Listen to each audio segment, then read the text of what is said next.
Desde ese punto de vista, Salta salió perdidosa, pero además, a lo largo del tiempo, distintos pactos hicieron que la coparticipación fuera disminuyendo por otras razones. Es decir, hay un proceso de desendeudamiento del conjunto de las provincias, hay cesiones que tienen que ver con la sustentabilidad del sistema previsional, hay impuestos que no entran dentro de la masa coparticipable porque se consideran impuestos federales, como el impuesto al cheque, por ejemplo, que se está coparticipando en un 50%. O sea, hay una cantidad de recursos de la nación, bueno, ni que hablar de las retenciones, que son exclusivamente nacionales y nos derivan como una especie de coparticipación del impuesto a la soja, se llama el fondo de la soja, pero en realidad no es la coparticipación de la recaudación completa. Es decir, la verdad que las provincias en general han quedado muy dependientes de los recursos nacionales, pero el centro de la coparticipación no se ha discutido. Después hay otra cuestión que tiene que ver con el modo como la nación distribuye la obra pública nacional. Y ahí también la provincia resulta absolutamente postergada. Hay una muy fuerte concentración de inversión en las zonas centrales del país, que tienen otro tipo de condiciones para poder crear riqueza, y la región norte de la Argentina, Salta, entre las provincias del norte, están absolutamente desfavorecidas. Si hay cuestiones que de alguna manera ponen de manifiesto la indiferencia que el gobierno nacional tiene respecto a la provincia, tendrá que ver con la seguridad. Ahí tenemos que hacer una valoración, Alfredo, candidato a senador, Alfredo Puig, cuál es el concepto de federalismo, porque acá el federalismo, a partir de los recursos, que son las herramientas que viabiliza cualquier política, está de vuelta, como ya mencioné hace un rato, atada de mano, porque los recursos que fluyen son los que permiten concretar las políticas que uno plantee dentro de esos proyectos. Que se discute desde el inicio mismo de la Argentina, ¿no? El concepto de federalismo, la distribución en realidad de lo que es el dinero del país, ¿no? Sí, está claro que la cuestión económica es un aspecto importante dentro del tema federalismo, pero no es la única cuestión, porque tiene que ver también con la presencia y la significación que las provincias tienen en el contexto nacional. Si uno tomara solamente números, Salta representaría un segmento muy pequeño. Nosotros tenemos apenas el 1.6 de la población. 2% de eso. Claro, pero preguntemos al revés, ¿qué aportamos a la nación con lo que producimos? Aportamos un poco menos porque al generarse una estructura macrocefalia donde se concentra todo en determinadas regiones de la zona central del país, en realidad el flujo de riqueza se procesa en un lugar ajeno donde se produce. Entonces nosotros somos básicamente productores, hoy llamamos commodity, digamos, de actividad primaria. Materia prima.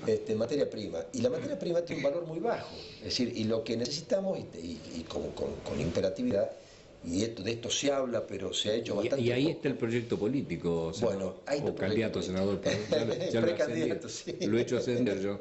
Claro, muchas gracias. Pero todavía no, hay que competir en las elecciones para eso. La gente decidirá. No, la realidad es que el gran problema es que nosotros necesitamos imperativamente que en Salta haya inversiones tanto en tecnología como de carácter industrial y de procesamiento de materia prima que le den valor agregado a la producción. Calidad es necesariamente equivalente a mejora de la producción. Bien, tenemos mensajes que atender. Sí. Sí, tenemos un mensaje de texto y dice lo siguiente. Muy bueno el programa, saludos al doctor Puig y fuerzas para levantar al Partido Renovador, de parte de Mario Ugarte, del barrio Santana 1. Bien, seguimos entonces. Muchas gracias. Me parece que acá hay un problema de inequidad en la generación de trabajo de calidad. ¿Y dónde está el centro? Hace poco hubo un informe muy importante que planteaba la ubicación de Argentina y Sudamérica en el contexto mundial. Este informe, producido en el Banco Mundial, nos daba una posición, digamos, una información sobre la posición relativa de la Argentina y cuál es nuestro potencial. Entonces dividía esto en tres características: lo que se llama la riqueza natural, la riqueza en infraestructura y lo que se llama el capital humano.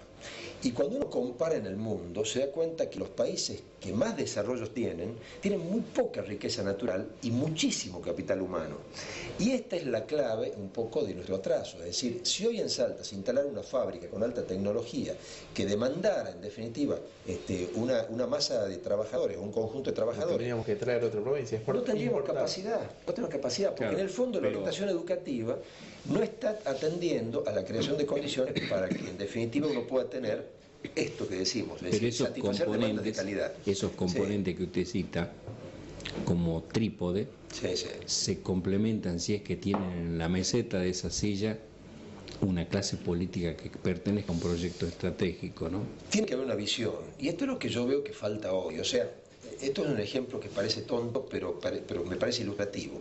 El gobierno puede estar en la provincia o no estar en la provincia, pero la escuela, aún con un techo caído, aún con condiciones deficitarias, los maestros van a seguir enseñando, la biblioteca va a seguir entregando libros, y en definitiva los médicos van a seguir teniendo pacientes, aún con restricciones de material, porque en definitiva esa es su vocación y esa es en definitiva la obligación y el compromiso que asumen cuando toman este tipo de actividad o de compromiso de función.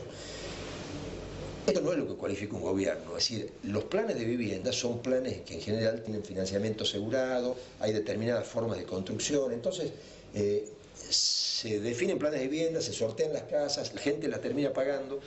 Me parece que no es gratuito, o sea, esto no es lo que cualifica necesariamente una obra de gobierno. Es bueno que se haga, es muy importante que se haga, pero hay algo más que tiene que ver con la visión, es decir, aquello que yo creo que debe ser mi provincia y a lo cual tengo que apuntar.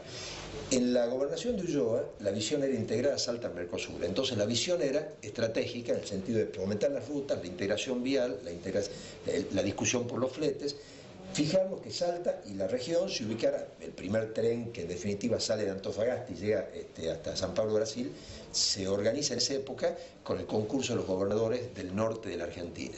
Entonces había una visión de, desde el punto de vista comercial, tratar de que la productividad de Salta tenga alternativas de mercado e de integración. Cuando en la etapa de Romero fue el turismo, es decir, el turismo fue el elemento integrador de este gobierno, del gobierno anterior. Muchas cosas se hicieron en función de, es decir, algunas rutas, alguna cuestión vinculada con la vitivinicultura, es decir, la bibliografía, la capacitación, todas estas cosas impulsan. Entonces cada gobierno genera una cualidad adicional a la sola funcionalidad de la burocracia, que tiene una vida propia, sigue funcionando a pesar de, con buenas condiciones, con malas condiciones.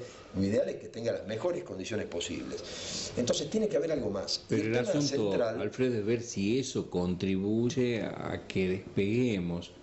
Bueno, claro, sí, yo creo que justamente el problema es que las cosas que condicionan el despegue son de largo plazo, son las cosas que no se ven en una gestión, son esas cosas en las que uno trabaja, en las cuestiones subterráneas, y la educación y la capacitación y la generación de habilidades es el tema central. O sea, no hacer más de lo mismo, sino fijarnos en cuál es el norte, ¿no? Sí, bueno, mensajes. Sí, tenemos mensajes y dice lo siguiente. Alicia Mamaní de Villa del Sol. Buenos días, interesantes sus invitados. Quisiera saber si van realmente por el Partido Renovador o volverán con Urtubey. Es una muy buena También pregunta, tenemos ¿no? Otro mensaje de Inés del barrio Mosconi. Queremos los salteños políticos que nos representen y luchen por nuestros intereses. Aguante el Partido Renovador de Salta. Muchas gracias, son amigos. Se han levantado, ¿no? Un par de a esta hora. O sea, Muchas son de los más madrugadores. Los mañaneros del 7. Ahí están, a pie. Qué bueno. Qué bueno. La pregunta esta que hablaba, ¿no? Sí, sí. Consultaron el mensaje de texto. ¿Cómo queda el frente con Urtubey? No, el frente está claro que se ha diluido. El Partido Renovador ha definido su propio proyecto político. Es decir, nosotros no empezamos a impulsar un proyecto político para estar en contra de. Queremos llevar adelante una visión, nuestra propia estrategia, y llevar adelante, convencer a la gente que tenemos realmente la responsabilidad y las personas como para llevar adelante. Alfredo, pero usted si dice diluido, lo que se diluye se puede concentrar nuevo. Sí, yo la pregunta la haría de otra manera, ¿se ha roto? Sí, el frente definitivamente se ha interrumpido y se ha roto, y el Partido Renovador está claro que si tiene un proyecto político distinto es alternativo al del gobierno. O sea, la única forma de reconstruir esto es ir por separado. Es que es decir, son planteos distintos, o sea, sí. Es decir, el justicialismo tiene una postura política y nosotros tenemos otra. Efectivamente, esto es un poco lo que tiene que quedar absolutamente claro. Es decir, nosotros definimos hoy una posición política diferenciada de la que sostiene el justicialismo gobernante, porque esta es la realidad. Y empezamos un camino en donde tenemos una meta, en definitiva, de constituirnos en una alternativa de poder. Esto está en la esencia de la política, pero básicamente hoy en la estrategia del Partido Renovador. Y esto me parece que va a ser lo esencial. No hay ninguna forma de recomponer esta alianza. Desde ya que el vicegobernador va a seguir siendo vicegobernador porque tiene un mandato popular y por tanto tiene una obligación.